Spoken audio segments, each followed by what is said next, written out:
നോക്കിയതാ. ദേ പിന്നെയും miss call.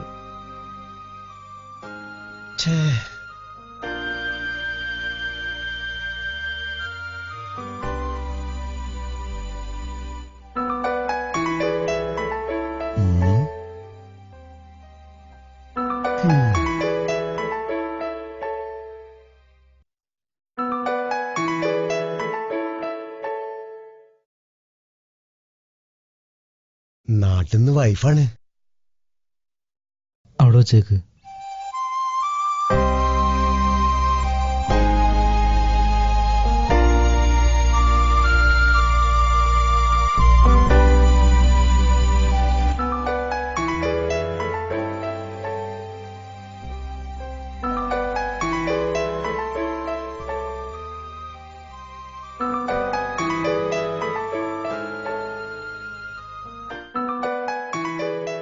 നിങ്ങളുടെ വീട്ടിന്നാ ഒന്ന് വിളിച്ചോക്ക്. എന്റെ മൊബൈലിൽ കാശില്ല, ഞാൻ പിന്നെ വിളിച്ചോളാം. എന്നാ എന്റെ മൊബൈലിൽ നിന്ന് വിളിച്ചോ.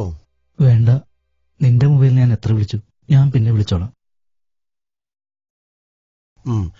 നമ്മൾ തമ്മിലുള്ള കണക്കൊന്നും ഞാൻ ചോദിച്ചിട്ടില്ല.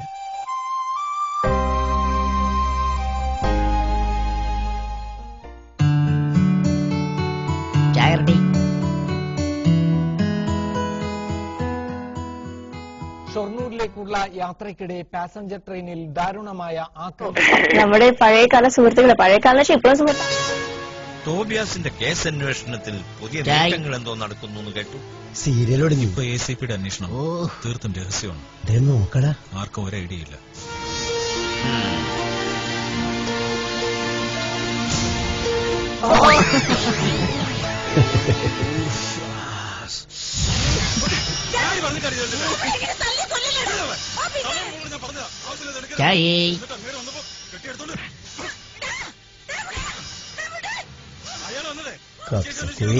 നനയ്ക്കാൻ വെച്ചിട്ടുണ്ടാ.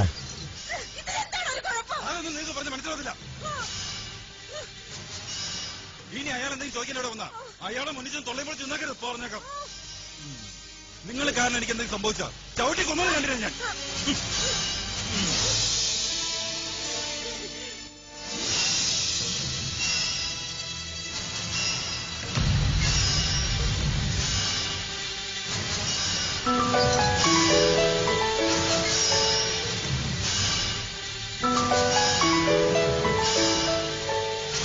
എടാ ജലീലിന്റെ ഫോൺ കൊടുക്കടാ. ഭരതം വീട്ടിലെത്തിയാൽ എന്തൊക്കെയാ സംഭവിക്കുന്നത് എനിക്കറിയാമായിരുന്നു. ആഹാ, തെളിവ് കയ്യെത്തുന്നുണ്ടല്ലോ. പോവാം.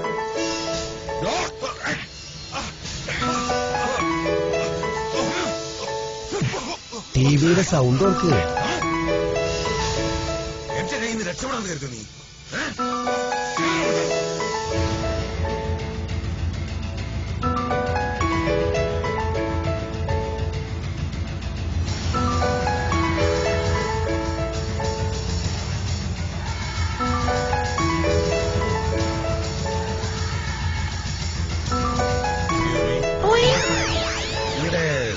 ഒരു സൗണ്ട് ആക്കടാ.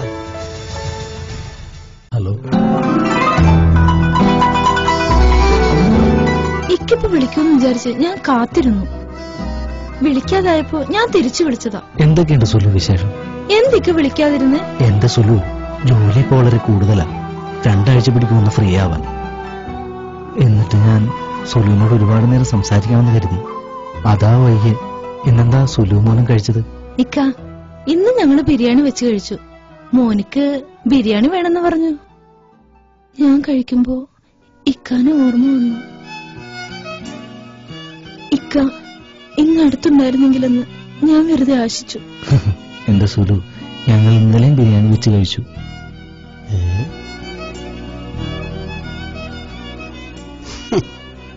നീയും മോനും നല്ലോണം കഴിക്കണം. ബിരിയാണി ഇന്ന് ഇക്ക നാട്ടിലൊന്ന് കൂടുക. ഇക്കാക്ക് ആ ജോലി നിർത്തുന്ന പോന്നൂടെ? നമുക്ക് ജീവിക്കാൻ ഇവിടെ എന്തെങ്കിലുമൊക്കെ ജോലി കിട്ടും. പിന്നെ അടുത്ത് തന്നെ ലീവിന് വരുന്നുണ്ട്. സുലുവിനെ മോനെയൊക്കെ ഒന്ന് കാണാൻ. ഇക്കാമ പുതുക്കി കിട്ടിയാൽ ഉടൻ തന്നെ ഞാൻ നാട്ടിൽ വരും. ഇക്ക പോയിട്ടിപ്പോ 4.5 കൊല്ലായി. മോനിക്കാണെങ്കി വയസ്സ് 4.5 നഴ്സറി ചേർക്കാനയക്കണോനെ. മോന് വലുതായല്ലേ, കാണാൻ കൊതിയുണ്ട്. നീ അവനെ അംഗൻവാടി ചേർക്കിപ്പോ. ഇക്കാമ പുതുക്കിയാൽ എന്തായാലും വരും. നീ മോനെ കാണാൻ ആഗ്രഹമില്ലെന്നാണ് എന്റെ വിചാരം. എല്ലാവരുടെയും കെട്ടിയന്മാര് 2 വർഷം കൂടുമ്പോഴെങ്കിലും വരും. ഭീമാത്താന്റെ മരുമൻ പിന്നെയും വന്നു. ഇത് 2ാമത്തെ തവണയാ വരുന്നു. ഇതൊക്കെ കാണുമ്പോ എനിക്ക് എന്റെ സങ്കടം ഞാൻ ആരോട് പറയും? കരല്ല സുലു, ഇക്കാമ കിട്ടാൻ നീ ദുആ ചെയ്യണം. ഇക്കാമ കിട്ടിയ ഞാൻ ഉടനെ വരും. മോനെ കാണാൻ വളരെ കൊതിയായി.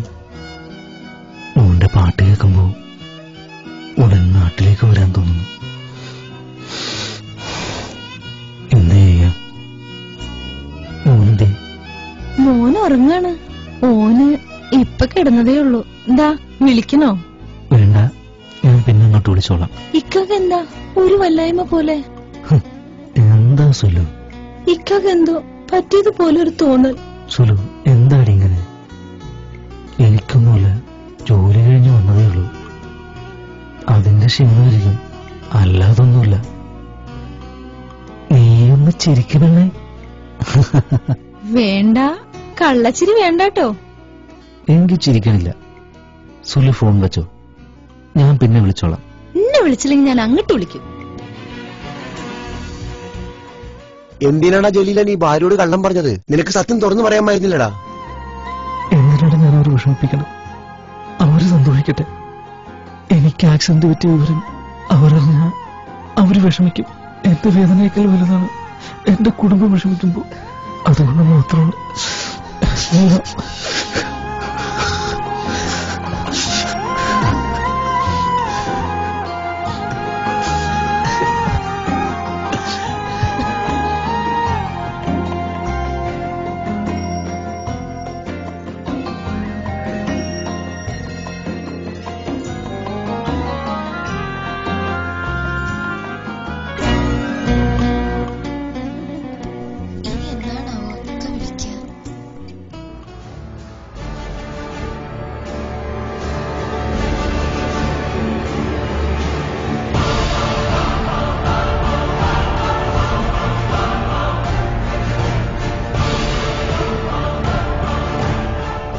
എന്താടി നിന്റെ കെട്ടിയോ പറഞ്ഞേ?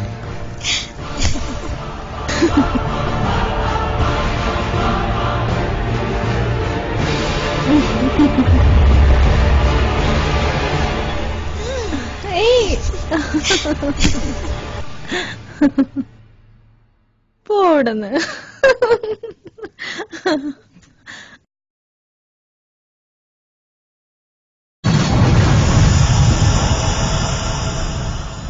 ജലീലേ, നിനക്കെന്താ പറ്റിയടാ? ഒന്നുമില്ല.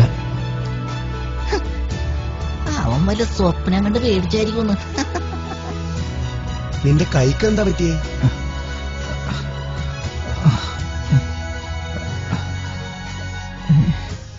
ഓ, ഒരു സ്വപ്നം കണ്ടതാ. ഓ, നാട്ടിൽ പോകാനായില്ലേ? അപ്പൊ സ്വപ്നങ്ങളൊക്കെ കാണും. ഓനവന്റെ പെണ്ണിനെ കണ്ട് പേടിച്ചതായിരിക്കും. അല്ല പിന്നെ ഇന്നത്തെ ഉറക്കം പോയി. ഇവൻ എന്താ പകല് സ്വപ്നം കണ്ടാലേ? അല്ല പിന്നെ അതെ, സമയം ഇനി ബാക്കിയുണ്ട്. ഞാൻ പോയി കിടക്കട്ടെ. ആ പിന്നെ, നീ എന്ത് സ്വപ്ന കണ്ടത്? പറയാൻ പറ്റാത്താണെങ്കിൽ പറയണ്ട. പെണ്ണിനെയാണോ കണ്ടത്? അല്ല, പേടിച്ച് ഒച്ച വെച്ചോണ്ട് ചോദിച്ചതാ. ഓളെയാണ് കണ്ടത്. എനിക്ക് തോന്നി. ആ, ഞാൻ കിടക്കട്ടെ. പിന്നെ വെളുപ്പാങ്കാലത്ത് എന്റെ സ്വപ്നം ഫലിക്കുന്ന കാരണന്മാർ പറയണത്.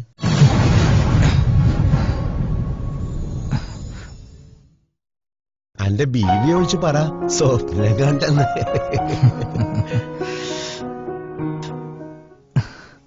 ഇക്കിപ്പോ വിളിക്കുന്നു വിചാരിച്ച് ഞാൻ കാത്തിരുന്നു.